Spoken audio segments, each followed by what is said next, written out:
Hi hello friends, എല്ലാവർക്കും നമ്മുടെ സുമി മുഫാസ് ഇൻസ്റ്റിറ്റ്യൂട്ടിലോട്ട് ഹൃദയം നിറഞ്ഞ സ്വാഗതം. നമ്മുടെ കാറ്റത്തെ കിളിക്കൂടിന്റെ ഇനി വരാനിരിക്കുന്ന, അതായത് നാളത്തെ ഒരു ചെറിയ പ്രമോ നമുക്കൊന്ന് കേട്ട് നോക്കിയാലോ. നമ്മുടെ നിധിയുടെയും സുധീഷിന്റെയും പുതിയ വിശേഷങ്ങൾ എന്തൊക്കെയാണെന്ന് അറിയാം അല്ലെ.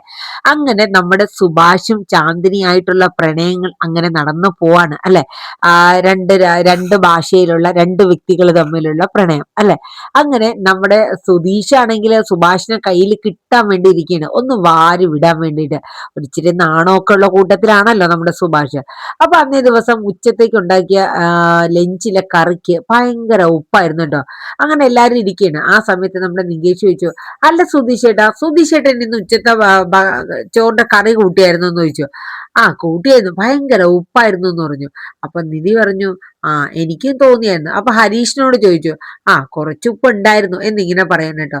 ഇത് കേട്ടപ്പോഴത്തേക്കും നമ്മുടെ നിധി പറഞ്ഞു, അല്ല നമ്മുടെ സുഭാഷ് ഏട്ടൻ എന്തേ?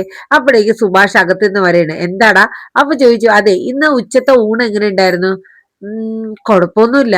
അപ്പോഴേ സുധീഷ് പറഞ്ഞു, എടാ നികേഷേ, നീ ഇന്ന് ആ കറി കൂട്ടിയായിരുന്നോ? ഞാൻ കറി കൂട്ടിയില്ല, ഞാൻ തിരിച്ചു കൊണ്ടുവന്നിട്ടുണ്ട്, എന്നെ ഇങ്ങനെ കൊണ്ടുവന്നേ, ഇതൊന്ന് കൂട്ടി നോക്കിയെന്ന് പറഞ്ഞ് സുഭാഷിനെ കൊണ്ട് അത് കഴിക്കാൻ പറയണ കേട്ടോ. അപ്പോഴാണ് സുഭാഷ് പറയണ, ഓ ഭയങ്കര ഉപ്പായിപ്പോയല്ലോ എന്ന് പറയണേ. അല്ല അപ്പൊ ഇന്ന് ഉച്ചയ്ക്ക് സുഭാഷ് ഏട്ടൻ കഴിച്ചപ്പോഴത്തേക്ക് ഈ ഉപ്പൊന്നും തോന്നിയില്ലേ? സുധീഷ് ചോദിക്കണം കേട്ടോ. അപ്പൊ പറഞ്ഞു, അത് പിന്നെ ഞാനേ എന്ന് പറഞ്ഞു. അപ്പോഴേക്ക് നമ്മുടെ സുധീഷിന് കിട്ടിയ അവസരം കിട്ടിയല്ലേ. അതെ, മിക്കവാറും സുഭാഷേട്ടന്റെ ചോറ് ചാന്ദിനിക്ക് കൊടുത്തിട്ട് ചാന്ദിനി ഉണ്ടാക്കിയ നല്ല അടിപൊളി ചപ്പാത്തിയും കിഴങ്ങറിയായിരിക്കും ഇന്ന് സുഭാഷേട്ടൻ കഴിച്ചത്. അതുകൊണ്ട് ഉപ്പിന്റെ അപാകത എന്താണെന്ന് ചിലപ്പോ അറിഞ്ഞു കാണൂല എന്നിങ്ങനെ സുധീഷ് പറയണ. ഈ പറഞ്ഞത് കേട്ടപ്പോഴത്തേക്ക് നമ്മുടെ നികേഷ് പറഞ്ഞു, ആ ആ പറഞ്ഞത് എന്തായാലും കറക്റ്റ് ആയിരിക്കും സുധീഷേട്ടാ. കാരണം സുഭാഷേട്ടന്റെ ആ മുഖം കണ്ടാൽ അറിയാം അത് തന്നെ കാരണം. അപ്പോഴേക്കും നമ്മുടെ സുഭാഷിന്റെ മുഖത്ത് ഒരു നാണമൊക്കെ വരെയാണ് കേട്ടോ. സുഭാഷ് ഒന്നും മിണ്ടാണ്ട് അങ്ങോട്ട് പോവേണ്. അപ്പോഴേക്കും സുധീഷും ഹരീഷും നികേഷും കൂടെ ചേർന്നിട്ട് സുഭാഷിനെ നമ്മുടെ നിധി ഉൾപ്പെടെ ചേർന്ന് അങ്ങോട്ട് കളിയാക്കിയാണ് കേട്ടോ. നടക്കട്ടെ നടക്കട്ടെ എന്നൊക്കെ, നമ്മൾ ഇതൊന്നും അറിയണ്ടെന്നൊന്നും വിചാരിക്കണ്ട കേട്ടോ സുഭാഷ് ഏട്ടാ എന്ന് പറഞ്ഞ് നിധി ഉൾപ്പെടെ കളിയാക്കുകയാണ്. എല്ലാവർക്കും ഭയങ്കര സന്തോഷമാണ്. കാരണം സുഭാഷിന്റെ ജീവിതത്തില് ഇങ്ങനെയൊക്കെയുള്ള നിമിഷങ്ങൾ അത് ആദ്യമായിട്ടാണ് അല്ലെ.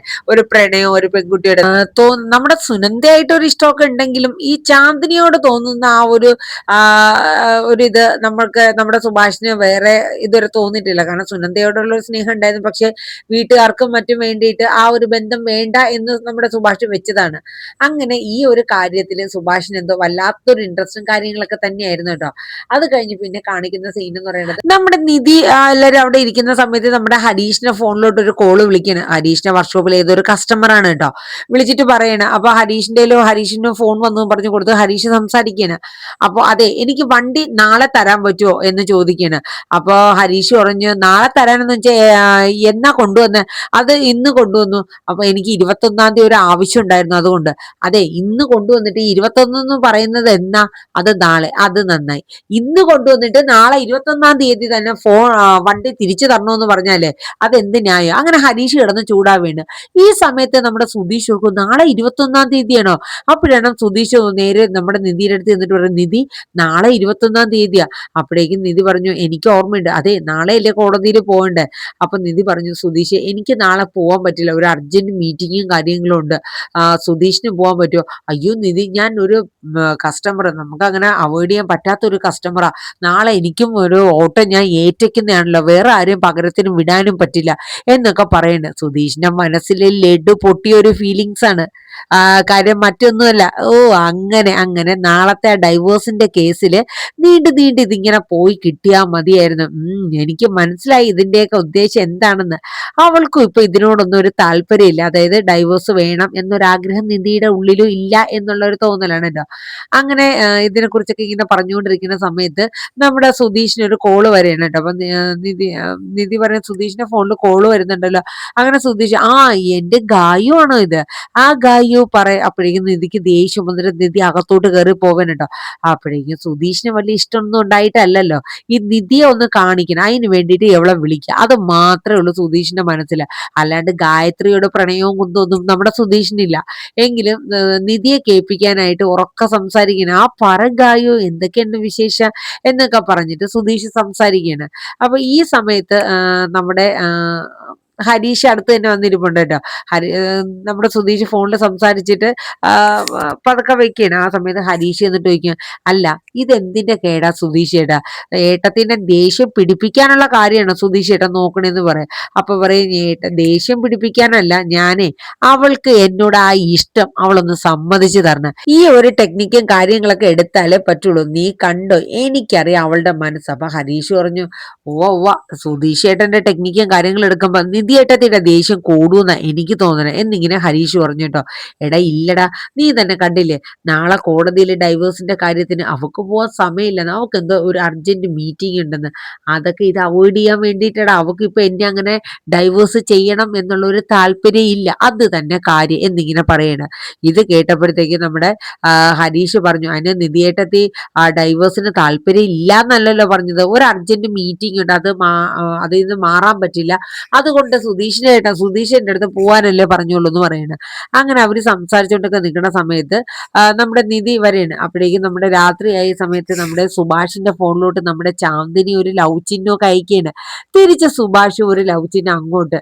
അത് കഴിഞ്ഞ് ചാന്ദിനി ഫുഡൊക്കെ കഴിച്ചു സുഭാഷ് ഏട്ടാ, അതിന്റെ മറുപടി ഒക്കെ നമ്മുടെ സുഭാഷും കൊടുക്കുകയാണ്. അങ്ങനെ അവര് തമ്മിൽ ചാറ്റിംഗ് ആയി, പിന്നെ കോളായി. അങ്ങനെ അവർ രണ്ട് ഭാഷയാണെങ്കിലും രണ്ട് ഭാഷയിലും പറഞ്ഞ് മനസ്സിലാക്കി എങ്ങനെയൊക്കെ അവരെടുക്കുന്നുണ്ട്. ഒരു വശത്ത് സുഭാഷ് ഏട്ടൻ ഫോണില്, മറുവശത്ത് നമ്മുടെ സുധീഷ് ആണെങ്കിൽ ആ ഗായത്രിയുടെ കൂടെ അങ്ങ് ആടിക്കുഴയ്ക്കുക. ഇതൊക്കെ കണ്ടിട്ട് നിധിക്ക് ഭ്രാന്ത് പിടിക്കുന്നുണ്ട്.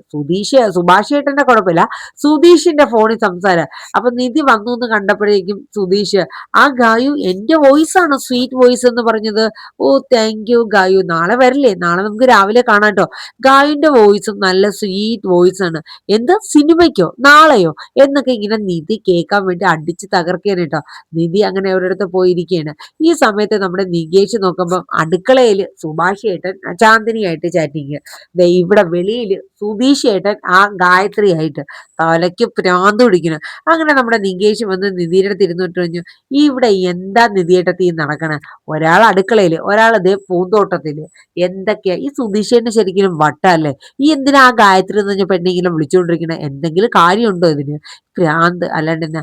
എടാ അതൊക്കെ കാണിക്കാൻ വേണ്ടി കാണിക്കണ ഓരോ ഷോയില് നിനക്ക് എന്നെ പറ്റിയത്, അതെ സുഭാഷിയുടെ പിന്നെ നമ്മുടെ ചാന്ദിനിയായിട്ട് അത് വലിയ കുഴപ്പമില്ല.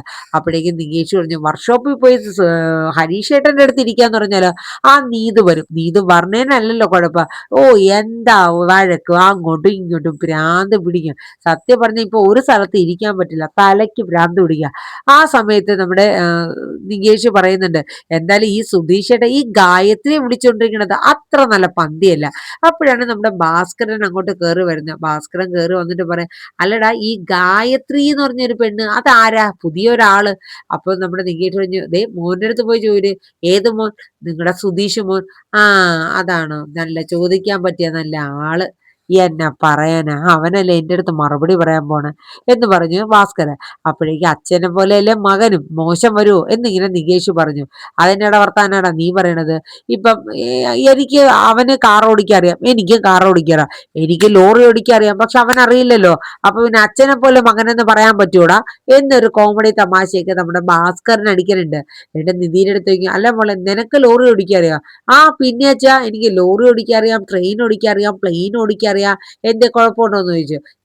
തള്ളി മറിക്ക, ട്രെയിൻ ഓടിക്കാൻ അറിയാം, ട്രെയിനിന്റെ അകത്ത് കയറി കിടക്കാനാ എനിക്ക് അറിയാവുന്ന എന്നൊക്കെ ഇങ്ങനെ പറഞ്ഞ് ഭാസ്കര ഒരു റേഡിയോ കൊട്ടി കൊട്ടി കൊട്ടി അങ്ങനെ പോവുന്നു കേട്ടോ. അപ്പോഴേക്കും നമ്മുടെ നികേഷ് ചോദിച്ചു, അല്ലെങ്കിൽ തന്നെ ചെവി കേൾക്കാൻ പറ്റില്ല, ഇനി ഈ പണ്ടാരം കൂടെ കൊട്ടി ഒച്ച എടുത്താലേ അച്ഛന് പറ്റൂടാന്ന് ചോദിക്കുക. എടാ ഈ ഇത് നീ നിസാരമായിട്ട് കാണല്ലേ, ഇതെന്റെ ഹൃദയ. അപ്പൊ ചോദിച്ചു, ഓ ഹൃദയ, അതെ ഇതിന് എത്ര വർഷത്തെ പഴക്കമുണ്ടെന്ന് നിനക്കറിയോ, ഈ ജനുവരി ആവുമ്പോഴേക്കും 28 പൂർത്തി 29 ഇതിന് ചില തട്ടും മുട്ടും ഒക്കെ ഞാൻ കൊടുത്തു കഴിഞ്ഞാൽ അത് വർക്ക് ചെയ്തില്ലെങ്കിൽ കറക്റ്റ് ടൈമിങ്ങിന് ആള് ഓക്കെ, അങ്ങനെ ഓടിക്കൊണ്ടിരിക്കുന്ന ഒരു വണ്ടിയാണ് ഇത് എന്നൊക്കെ പറഞ്ഞ് ഭാസ്കരൻ ഇങ്ങനെ ഡയലോഗ് അടിക്കാൻ കേട്ടോ. അത് കഴിഞ്ഞ് പിറ്റേ ദിവസം നമ്മുടെ ഭാസ്കരൻ കയറി വരുമ്പോൾ സുഭാഷ് അവിടെ നിൽക്കണം. അപ്പൊ സുഭാഷിന്റെ അടുത്ത് പറയാം, എടാ ഞാനൊരു കാര്യം പറഞ്ഞേക്കാം, ആ അവിനാശിന്റെ ഒരു പെങ്ങളുണ്ടല്ലോ ഹിന്ദിക്കാരി, അവളായിട്ടുള്ള കല്യാണത്തിന് ഇതിനൊന്നും നീ നിൽക്കാൻ നിൽക്കണ്ട കേട്ടോ, അതെന്താ സുധീഷ് ചോദിക്കുക, അതെന്താ ആ കല്യാണത്തിന് സുഭാഷിയുടെ കല്യാണം കഴിച്ചതിന് കുഴപ്പം? എടാ, ഏതോ രാജ്യത്ത് എവിടെ ഉണ്ടായ എവിടെ എങ്ങനെ സ്വഭാവം എന്താ ഏതാന്നൊക്കെ നമുക്ക് അറിയാൻ പറ്റുമോ? അതുകൊണ്ട് അന്വേഷിച്ച് നോക്കിയിട്ടൊക്കെ ഉള്ള ഒരു ബന്ധം മതി എന്നിങ്ങനെ തീർത്ത് പറഞ്ഞിട്ട് ഭാസ്കരൻ പോവേണ്. സുഭാഷിന്റെ മുഖം വാടി. അപ്പോഴേക്കും ഹരീഷ് പറയാം, അതെ അങ്ങേര് പറയണെന്ന് സുഭാഷിയേട്ടൻ കണക്കാക്കാൻ നിൽക്കണ്ട. ചാന്ദിനി നല്ല പെൺകുട്ടി തന്നെയാ, സുഭാഷ് എന്നെ ചേർന്ന പെൺകുട്ടി, അതിലിനി മുന്നും പിന്നും നോക്കാനില്ല എന്നതിനെ എല്ലാരും കൂടെ സപ്പോർട്ട് ചെയ്യണം. അപ്പോഴേക്കും സുഭാഷ് ഓക്കെ ആയി വരണം കേട്ടോ. അപ്പൊ ഏകദേശം നാളത്തെ പ്രൊമോയില് ഇതൊക്കെ തന്നെയാണ് കാണിക്കുന്നത്. പിന്നെ നമ്മുടെ നിധിക്ക് ഒരു മെയിൻ കോൺഫറൻസ്, അതായത് ആദ്യമായിട്ട് നിധി ഒരു ക്ലയന്റുമായിട്ട് അവരുടെ ഒരു വർക്കിന്റെ ഒരു ഇത് നേരിട്ട് ഡീൽ ചെയ്യാനായിട്ട് പോകുന്ന സീനും കാര്യങ്ങളൊക്കെയാണ്. ആ ഒരു കാരണം ഉള്ളത് കൊണ്ടാണ് നിധിക്ക് കോടതിയിൽ പോകാൻ പറ്റിയത്. അപ്പൊ വക്കീലിനെ വിളിച്ച് കാര്യങ്ങളെല്ലാം പറഞ്ഞിട്ടുണ്ട് എന്നുള്ളത് നിധി പറയുന്നത്. അപ്പൊ സുധീഷ് ഒരു വശത്ത് നമ്മുടെ നിധിയെ കൊണ്ട് നിധി ദേഷ്യപ്പെടണം, ഞാൻ സുധീഷിന്റെ ഭാര്യയാണെന്ന് പറഞ്ഞ് ഗായത്രിയുടെ അടുത്ത് വന്ന് പറയണം. ആ ഒരു ഇതിന് വേണ്ടിയിട്ട് സുധീഷ് ഗായുവിനെ വിളിച്ച് വിളിച്ച് വിളിച്ച് അവസാനം സുധീഷിന് തന്നെ തലയ്ക്ക് ഭ്രാന്ത് പിടിക്കുന്ന സീനും കാര്യങ്ങളൊക്കെയാണ് വരുന്നത് ഗൈസ്. അപ്പൊ എല്ലാവരും നമ്മുടെ നാളത്തെ കാറ്റത്തെ കിളിക്കൂടിന്റെ ഈ ഒരു പ്രമോ കേൾക്കുക. ഇഷ്ടപ്പെട്ടു കഴിഞ്ഞാൽ ഒന്ന് ലൈക്ക് ചെയ്യാനും ഹൈപ്പ് ചെയ്യാനും മറന്നു പോകണ്ട. ഒപ്പം നമ്മുടെ ചാനൽ ആദ്യമായിട്ടാണ് കാണുന്നതെങ്കിൽ ഒന്ന് സബ്സ്ക്രൈബ് ചെയ്തുകൂടെ സപ്പോർട്ട് ചെയ്ത് തരാം. എല്ലാവർക്കും ശുഭരാത്രി പറഞ്ഞുകൊണ്ട് ഇന്നത്തെ കാറ്റത്തെ കിളിക്കൂടിന്റെ ടൈമൊക്കെ മാറി വയ്യായിരുന്നു കേട്ടോ. അതുകൊണ്ടാണ് ചെറിയ കോൾഡും കാര്യങ്ങളൊക്കെ ഉണ്ട്, സൗണ്ട് അടഞ്ഞായിരിക്കുന്നത്. അപ്പൊ അതുകൊണ്ടാണ്. അപ്പൊ എല്ലാവരും ഒന്ന് ക്ഷമിക്കുക. അപ്പൊ നമ്മുടെ വീഡിയോസ് ഒക്കെ ഒന്ന് കേട്ട് ഒന്ന് മാക്സിമം സപ്പോർട്ട് ചെയ്ത് തരാം. Thank you, bye bye, take care.